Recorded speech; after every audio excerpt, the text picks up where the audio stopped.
আপনারা যদি কম সময়ে নামমাত্র তেলে এমন হেলদি কিছু খেতে চান যেটা আপনার স্বাস্থ্যের পক্ষে ভালো, তাহলে আজকের এই রেসিপিটি ব্রেকফাস্ট কিংবা ডিনারে 10 মিনিটে ঝটপট বানিয়ে খেতে পারেন। এটা কিন্তু আবার ওজন কমাতেও সাহায্য করবে। নমস্কার বন্ধুরা, মিঠু রান্নাবান্নায় সবাইকে স্বাগত। তো চলুন দেখে নেওয়া যাক। তো বন্ধুরা, আজকের রেসিপিটি ওটস দিয়ে তৈরি করব। ওটসে আছে প্রচুর পরিমাণে প্রোটিন, ফাইবার আর অনেক পুষ্টিগুণ। একটা ফ্রাইং প্যানের মধ্যে 1 কাপ মতো ওটস নিয়ে নিয়েছি।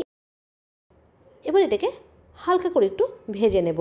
গ্যাসের ফ্লেমটা এখানে লো টু মিডিয়ামে রেখে ওটসগুলোকে ভেজে নিচ্ছি।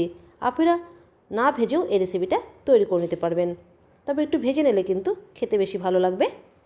তো আমি এখানে 3-4 মিনিট মতো ভেজে নিয়েছি আর একটা সুন্দর গন্ধ বেরোচ্ছে। এবার গ্যাসের ফ্লেমটা বন্ধ করে একটা মিক্সিং বোলের মধ্যে ভাজা ওটসগুলোকে নিয়ে নেব।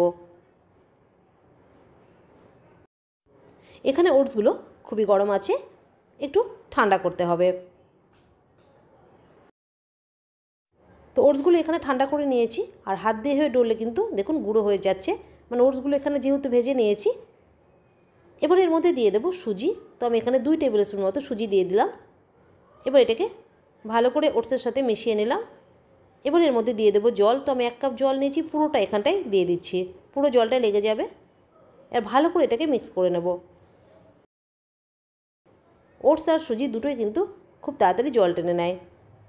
এবারে এটাকে 10 মিনিট মতো ভিজিয়ে রাখতে হবে, তাহলে ওটস আর সুজি দুটোই ভালোভাবে ফুলে নরম হয়ে যাবে। সেই জন্য এটাকে এবার 10 মিনিট মতো আমি ঢেকে সাইডে রেখে দেব। তো 10 মিনিট মতো এখানে রেখে দিয়েছিলাম আর দেখুন ওটস আর সুজি পুরো জলটা কিন্তু এখানে টেনে নিয়েছে আর ভালোভাবে ফুলে নরম হয়ে গেছে। এবার একটা চামচ দিয়ে ভালো করে এটাকে এইভাবে চেপে চেপে ম্যাশ করে নেব। ওটসে আছে প্রচুর পুষ্টিগুণ আর ওটস খাওয়া কিন্তু স্বাস্থ্যের পক্ষেও ভালো। এবার এর মধ্যে দিয়ে দেব টক দই। আমি 2 টেবিল স্পুন টক দইয়ের মধ্যে দিয়ে দিলাম। টক দই দেওয়াটা কিন্তু একদম অপশনাল, না দিলেও কিন্তু এই রেসিপিটা আপনারা তৈরি করতে পারবেন, তবে একটু দিলে খেতে বেশি ভালো লাগবে। এবার এই রেসিপিটাকে আরও হেলদি বানানোর জন্য এর মধ্যে কিছু সবজি দিয়ে দেবো। তো সবজির মধ্যে এখানে নিয়েছি দেখুন একটু পেঁয়াজ কুচি, একটু টমেটো কুচি, একটু গ্রেট করা গাজর আর একটু ক্যাপসিকাম কুচি। সবজি আপনারা আপনাদের পছন্দ অনুযায়ী দিতে পারেন। আর সবজিগুলোকে একটু মিহি করে কেটে নেবেন, তাহলে রেসিপিটা তৈরি করতে সময় খুব একটা বেশি লাগবে না। তো এখানে দেখুন সব সবজিগুলোকেই দিয়ে দিলাম। এবার এর মধ্যে দিয়ে দেব লঙ্কা কুচি আর আদা কুচি। এখানে 2টো লঙ্কা কুচিয়ে নিয়েছি আর 1 ইঞ্চি আদা একদম মিহি করে কুচিয়ে নিয়েছি। এখানে আপনারা আদা আর কাঁচা লঙ্কার পেস্টও দিতে পারেন আর ঝালের স্বাদটা নিজেদের স্বাদ অনুযায়ী দেবেন। এবার এর মধ্যে দিয়ে দেব বেসন। এখানে আমি 2 টেবিল স্পুন বেসন দিয়ে দিলাম। একটু বেসন দেওয়াতে এই রেসিপির টেস্টটাও কিন্তু বেড়ে যাবে আর এর মধ্যে ভালো একটা বাইন্ডিংও চলে আসবে। এবার এটাকে আরও টেস্টি আর ফ্লেভারফুল করার জন্য এর মধ্যে দিয়ে দিচ্ছি ফ্রেশ কিছু ধনেপাতা কুচি। এবার এগুলোকে সমস্ত উপকরণগুলোকে ভালো করে মিক্স করে নেব। এখন এর মধ্যে জল দেব না, প্রথমে ভালো করে এগুলোকে মিক্স করে নেব। আগে যদি এইভাবে মিক্স করে নিয়ে জলটা দেন তাহলে কিন্তু কতটা জল লাগবে সেটা বোঝা যাবে। তো দেখুন ভালো করে মিক্স করে নিয়েছি। এবার এর মধ্যে জল দিয়ে ব্যাটারটা তৈরি করে নেব। তো দেখুন এখানে আবারও 1 কাপ জল নিয়েছি, এখান থেকে 1/2 কাপ মতো জল দিয়ে দিলাম। এবার ভালো করে মিক্স করে নেব। এই রেসিপির জন্য কিন্তু এখানে ব্যাটারটা খুব বেশি পাতলা করা চলবে না, আবার একদম গাঢ় করলেও হবে না। তো আরও একটু জল লাগবে, তো আমি আরও 2 চামচ মতো জলের মধ্যে দিয়ে দিলাম। আপনারা এখানে দেখতে পাচ্ছেন এখনও কিন্তু এর মধ্যে কোনো মশলার ব্যবহার করিনি। প্রথমে এটাকে ভালো করে মিক্স করে নিয়ে তারপর এর মধ্যে হালকা করে মশলা দিয়ে দেবো। এই রেসিপিতে কিন্তু খুব বেশি মশলা দরকার নেই। এবার এর মধ্যে মশলাগুলো দিয়ে দেবো।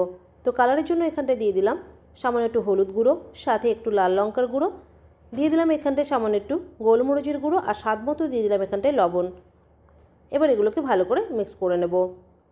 এখানে আপনারা চাইলে চাট মশলাও দিতে পারেন, তবে এর মধ্যে টক দই আর টমেটো দেওয়াতে কিন্তু এটা একটু খেতে চটপটা লাগবে বলে আমি এখানটায় চাট মশলা ব্যবহার করিনি। এখানে আপনারা ভাজা জিরের গুঁড়ো দিতে পারেন। আর মশলা দেওয়ার পরে ভালো করে এটাকে মিক্স করতে হবে। তো দেখতেই পাচ্ছেন ভালো করে মিক্স করে নিয়েছি আর এর কনসিস্টেন্সি দেখাচ্ছি দেখুন, এইরকম পাতলা করে ব্যাটারটা রেডি করতে হবে।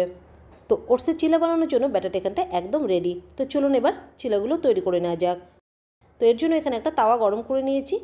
এর মধ্যে 1 চামচ মতো তেল দিয়ে ভালো করে তাওয়ার ভেতরটা এভাবে তেলটা ছড়িয়ে দিলাম। তেলটা ভালো করে তাওয়ার মধ্যে ছড়ানো হয়ে গেলে এবার 1.5 থেকে 2 হাতা মতো ব্যাটার এখানে দিয়ে এবার হাতা দিয়ে ভালো করে এভাবে একটু গোল করে ছড়িয়ে দিতে হবে। খুব বেশি পাতলা করে ছড়ানো যাবে না, কারণ এর মধ্যে কিন্তু সবজি দেওয়া আছে। হালকা একটু মোটা করে এরকম গোল করে ছড়িয়ে দিতে হবে। ছড়ানো হয়ে গেলে এবার এটাকে ঢেকে লো টু মিডিয়াম ফ্লেমে 4-5 মিনিট মতো রেখে দেব। তো 4-5 মিনিট মতো রেখে দিয়েছিলাম, আর দেখুন ওপর থেকে ড্রাই হয়ে গেছে, মানে শুকিয়ে গেছে। আর যখনই এরকম ওপর থেকে শুকিয়ে যাবে তখনই বুঝতে পারবেন যে নিচ থেকে ওইটা হয়ে গেছে। এবার ওপর দিয়ে আবার একটু তেল আমি দিয়ে দিলাম। আপনারা এখানে তেল নাও দিতে পারেন, একদম কম তেলও, মানে 1 চামচ তেলও কিন্তু এটা রেডি করে নিতে পারবেন। আর দেখুন এটা উল্টে দিয়েছি, আর নিচ থেকে দেখতে পাচ্ছেন এটা কত সুন্দরভাবে রেডি হয়েছে। এবার এটাকে আবারও ঢেকে লো টু মিডিয়াম ফ্লেমে আবারও 4 থেকে 5 মিনিট মতো রেখে দিতে হবে। তাহলে কিন্তু হেলদি ওটস চিলা একদম রেডি। তো দেখুন এবার এটাকে উল্টে দেখাচ্ছি। দেখুন এই সাইডটাও কিন্তু সুন্দরভাবে হয়ে গেছে। এবার এটাকে তুলে নেব, আর একইভাবে কিন্তু বাকি চিলাগুলোকেও রেডি করে নিতে হবে। তো 1.5 থেকে 2 হাতের মতো ব্যাটার এভাবে দিয়ে হাতা দিয়ে এভাবে একটু গোল শেপে রেডি করে এটাকে ঢেকে লো টু মিডিয়াম ফ্লেমে 4 থেকে 5 মিনিট মতো রেখে দিতে হবে। আর এই সাইডটা হয়ে গেলে ওপর থেকে একটু এভাবে তেল দিয়ে আবার এটাকে উল্টে দিয়ে এই সাইডটাও 4-5 মিনিট মতো রেখে দিতে হবে, তাহলে চিলা রেডি হয়ে যাবে। তো দেখুন আরও একটা চিলা এখানটা রেডি হয়ে গেছে।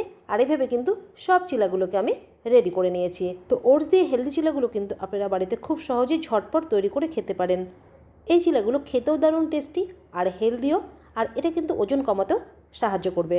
আজকের রেসিপিটি যদি ভালো লেগে থাকে তাহলে লাইক শেয়ার করে দেবেন। আজ এই পর্যন্ত, ধন্যবাদ।